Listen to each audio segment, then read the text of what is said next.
ભારત અને પાકિસ્તાનનું જે યુદ્ધ હતું એ યુદ્ધ વિરામ તો થઈ ગયું છે, પણ સવાલો એના પર અને હવે કદાચ ભારતના લોકોએ સમજવાની ખૂબ જરૂરી છે. કારણ કે આપણો દુશ્મન એ દુશ્મનને જે કહેવાય ને કે સાથ અને સહકારને સહયોગ કરતો હોય તેનો આપણે બોયકોટ કરવો ખૂબ જરૂરી છે.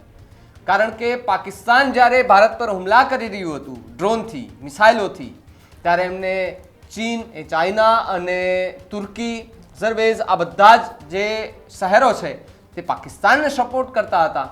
તુર્કીમાં લોકો પોતાના પેકેજ સાથે ત્યાં ફરવા માટે જતા હોય છે, વિવિધ કપલ જતા હોય છે, સાથે સાથે ફ્રેન્ડ્સ પરિવાર સાથે ત્યાં ફરવા માટે જતા હોય છે, ચાઇના જતા હોય છે, આ બધી જ જગ્યાએ જતા હોય છે. ત્યારે આપણા દેશ પર જેણે હુમલો કરવાનો પ્રયત્ન કર્યો ને એને જે સપોર્ટ કરે છે તેને સ્વાભાવિકપણે આપણે બોયકોટ તો કરવો પડે. અને આવી જ એક પહેલ સુરતમાંથી સામે આવી છે. નમસ્કાર, આપ જોઈ રહ્યા છો ન્યૂઝ રૂમ અને આપની સાથે હું છું ભાવિક. પહેલાં તો તમે અમારી ચેનલને સબસ્ક્રાઇબ ન કરી હોય તો મારી ચેનલને સબસ્ક્રાઇબ કરો, બેલ આઇકનને દબાવો જેથી કરીને પડે પડના સચોટ સમાચાર તમને તમારા મોબાઈલ પર તરત જ મળી રહે.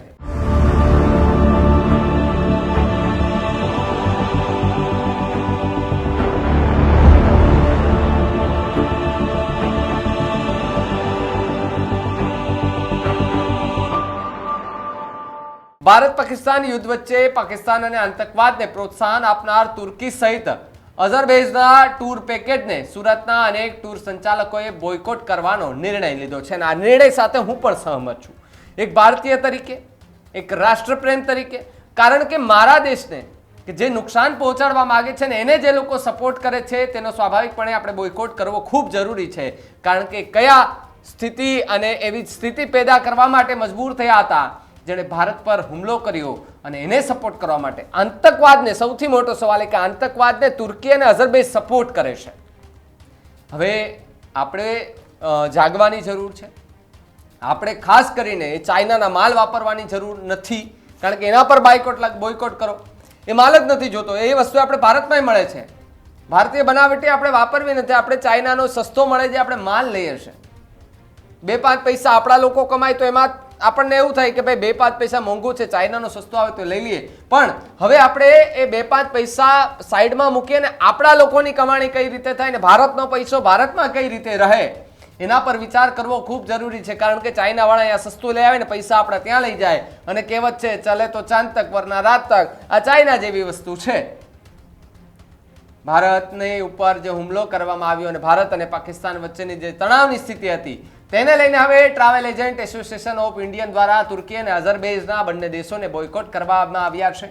આતંકવાદને પ્રોત્સાહન આપતા પાકિસ્તાનને મદદ કરતા તુર્કી અને અઝરબૈજાનમાં કોઈ પણ ટ્રાવેલરને ભારતની એક પણ ટ્રાવેલ એજન્સી મોકલશે નહીં. ભારત પર આ બંને દેશોની ઇકોનોમી ચાલી રહી છે, જેથી આ બંને દેશોની ઇકોનોમી તોડવા માટે ટ્રાવેલ એજન્ટ એસોસિએશન ઓફ ઇન્ડિયાએ સૌથી મોટો નિર્ણય કર્યો છે. શું કહી રહ્યા છે ટ્રાવેલના એજન્ટો સુરતવાળા, એમને પણ સાંભળીએ. મારું નામ સતીશ વઘાસિયા, હું મોટા વરાછાથી જેબી ટૂર્સ એન્ડ ટ્રાવેલ્સ કંપની અમે ચલાવીએ છીએ. અમારું મેઇન તો ગુજરાતી ફૂડ કિચન સાથેના ટૂરનું પ્રવાસોનું આયોજન કરવાનું અમારું મેઇન કામ છે. અને સાથે સાથે અમે દેશ વિદેશના પ્રવાસોનું પણ આયોજન કરીએ છીએ.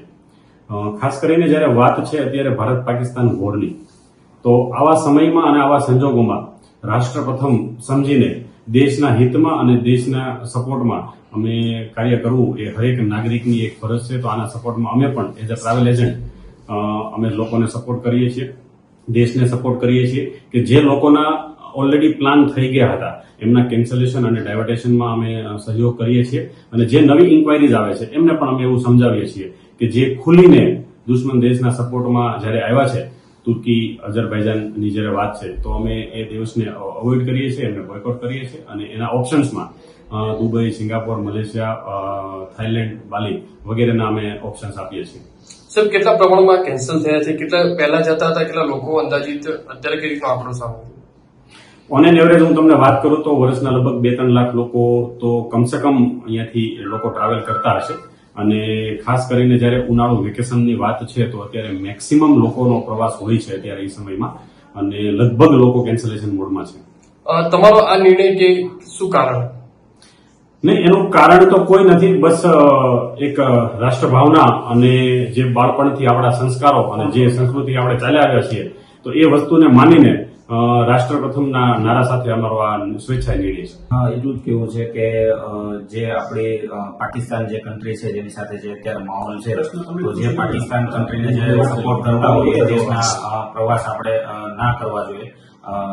અને લોકો પણ અત્યારે જાગૃત જ છે અને સામેથી લોકો આવીને એવું કહે છે કે આપણે આ પ્રવાસ કેન્સલ કરવા છે. લોકોને કઈ રીતે સમજાવી રહ્યા છો તમે કે બસ લોકો આપણે એવું કહી રહ્યા છે અને લોકો સામેથી પણ એવું જ કહે છે કે જે આપણા દુશ્મન દેશ કન્ટ્રી છે એને જે તે સપોર્ટ કરતા હોય એ દેશનો આપણે પ્રવાસ નથી કરવો અને આપણને એના ઓપ્શનમાં બીજી કોઈ કન્ટ્રીનો અમને સેમ સિમિલર પેકેજ આપો, તો જેથી કરીને આપણે એને સેમ સિમિલર કન્ટ્રીના પેકેજ આપીએ છીએ, જેમ કે બાલી, સિંગાપોર, મલેશિયા, તો આવી બધી કન્ટ્રીનો આપણે એના ઓપ્શન આપીએ છીએ. તો આ એક પહેલ છે, એ પહેલ યથાવત રહેવી જોઈએ. આ માત્ર એક ટૂર એન્ડ ટ્રાવેલ્સ વાળાએ નહીં, પણ ગુજરાત ભારતમાં જેટલા ટૂર એન્ડ ટ્રાવેલ્સ ચાલે છે એ જો પોતાનો ધંધો ને બધું સાઈડમાં મૂકી અને રાષ્ટ્ર પ્રેમ, દેશ પ્રેમ માટે અને દેશને જો પ્રેમ કરતા હોય તો અત્યારે જ આ બધાને બોયકોટ કરી દેજો. કારણ કે એ લોકો આતંકવાદને સપોર્ટ કરે છે, ત્યાંય હથિયારો મોકલાવે છે, એમને સમર્થન આપે છે. ત્યારે સ્વાભાવિકપણે કે જેની ઇકોનોમી આપણા થકી ચાલતી હોય, આપણા દેશના આર્થિક તંત્રથી ત્યાં આર્થિક તંત્ર ચાલતું હોય,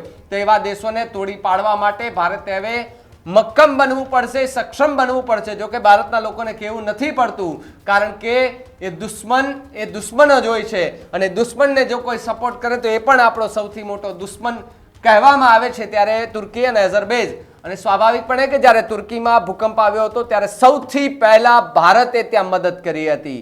એ તુર્કીએ ન ભૂલવું જોઈએ. પણ તુર્કી એ પાકિસ્તાનનો જ એક ભાગ છે એવું કહી દઈએ, કારણ કે પાકિસ્તાન છે એ આતંકવાદીઓ છે. પાકિસ્તાન ઓલો વાંદરો ગુલાટી મારે ને તો એ ગુલાટી મારતો જ રહે, એને તમે સિક્કો ગમે એટલું સીધું ઉભાનું તો ન ઉભે.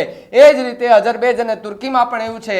તુર્કી કદાચ ભૂલી ગયું છે કે ભારતે જ્યારે એમના પર મુસીબત આવી હતી ત્યારે ભારતે જ મદદ કરી હતી. ત્યારે અન્ય કોઈ દેશો આવ્યા હતા નહોતા આવ્યા ખબર નહીં, પણ સૌથી પહેલી જાહેરાત ભારતમાંથી થઈ હતી. અહીંયાથી પ્લેન ગયા હતા, ત્યાંના લોકોની મદદે ગયા હતા. પણ આજે તુર્કી નફટાઈ કરી રહ્યું છે અને દોસ્તી નિભાવવાને બદલે દુશ્મની નિભાવી રહ્યા છે. તો આપણે પણ તુર્કી જવાનું બંધ કરીએ, અઝરબૈજાન જવાનું બંધ કરીએ, જેથી કરીને એની આર્થિક ઇકોનોમી છે તે તૂટી પડે ને લોકોને સમજાય કે આપણે ખોટી રીતે આતંકવાદીને સમર્થન કરતા હતા, આતંકવાદને સમર્થન કરી રહ્યા હતા. ભારત પાસે માફી માંગવી પણ ખૂબ જરૂરી છે, તુર્કી દેશે ખાસ કરીને, કારણ કે તુર્કીની સૌથી પહેલા મદદ ભારતે કરી હતી. ત્યારે સુરતના અનેક ટૂર એન્ડ સંચાલકોએ તુર્કી અને અઝરબૈજાનના ટૂર પેકેજને બોયકોટ કરવાનો નિર્ણય લીધો છે. ટૂર સંચાલકો તુર્કી અને અઝરબૈજાન જેવા અન્ય પ્રવાસન સ્થળો પર લોકો હરવા ફરવા માટે જવા અંગે સમજાવી રહ્યા છે. આ સાથે જ અન્ય દેશ કરતા ભારતમાં લોકો ફરવા જાય તેવી અપીલ પણ કરવામાં આવી રહી છે. ત્યારે તમે જેને સાંભળ્યા એ ટૂર એન્ડ ટ્રાવેલ્સના લોકો હતા, એમણે પણ લોકોને સમજાવટ કરી છે. એને સામેથી કીધું છે કે જ્યારે ભારત અને પાકિસ્તાન વચ્ચેની જે સ્થિતિ ખૂબ વસણી ગઈ હતી, ત્યારબાદ લોકો સામેથી આવીને કહી રહ્યા હતા કે મારે અઝરબૈજાન અને તુર્કીની જે ટિકિટો છે તે રદ કરી દો, હવે અમારે ક્યાંય નથી જવું, અમે ભારતમાં ફરી લેશું. ત્યારે ભારત સામેની લડાઈમાં પાકિસ્તાનને ટેકો આપવા અને શસ્ત્રો પૂરા પાડવા બદલ તુર્કી સામે દેશભરમાં ગુસ્સો છે. આ જ ક્રમમાં મહારાષ્ટ્રના એકનાથ શિંદે જૂથની શિવસેનાએ મુંબઈ એરપોર્ટ પર ગ્રાઉન્ડ સ્ટાફ હેન્ડલિંગ કંપની સામે વિરોધ શરૂ કર્યો છે અને શિવસેનાએ આ તુર્કી કંપની સેલેબી NAS પર રાષ્ટ્ર વિરોધી પ્રવૃત્તિમાં સામેલ હોવાનો પણ આરોપ લગાવ્યો હતો.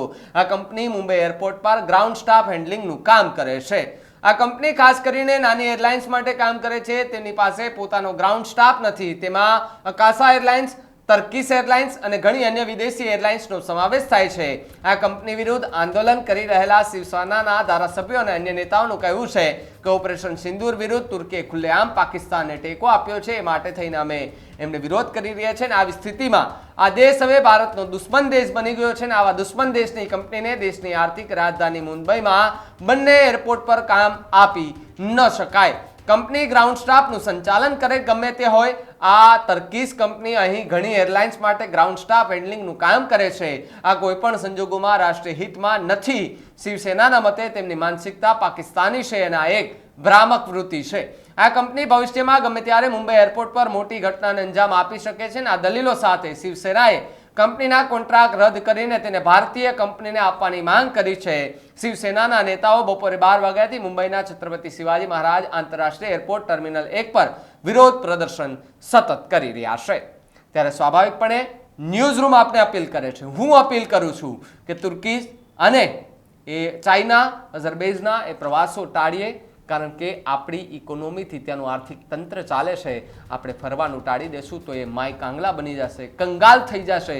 ત્યારે પાકિસ્તાન એની મદદ નહીં આવે, કારણ કે પાકિસ્તાન પોતે લોન લઈ અને પોતાનું પાકિસ્તાન ચલાવે છે. આખી વાતને તમે કેવી રીતે જુઓ છો કમેન્ટ કરીને ખાસ જણાવજો. જોતા રહેજો ન્યૂઝ રૂમ. નમસ્કાર.